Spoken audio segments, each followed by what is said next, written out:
کیا آپ جانتے ہیں شب قدر اتنی خاص کیوں ہے؟ یہ وہ عظیم رات ہے جسے اللہ تعالیٰ نے 1000 مہینوں سے بہتر قرار دیا ہے۔ شب قدر رمضان المبارک کی سب سے بابرکت رات ہے۔ اس رات اللہ تعالیٰ نے قرآن کریم کو لوح محفوظ سے دنیاوی آسمان پر نازل فرمایا۔ قرآن مجید کی سورۃ القدر میں اللہ تعالیٰ فرماتے ہیں کہ شب قدر 1000 مہینوں سے بہتر ہے، یعنی اگر کوئی شخص اس ایک رات میں عبادت کرے تو اسے 83 سال سے بھی زیادہ عبادت کا ثواب مل سکتا ہے۔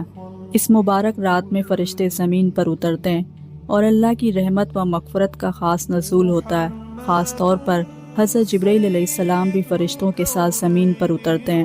اس رات میں اللہ تعالیٰ اپنے بندوں کی دعائیں قبول فرماتا ہے، گناہ معاف کرتا ہے، اور اس رات فرشتوں کو انسانوں کی 1 سال کی تقدیر کا قلمدان سونپتا ہے۔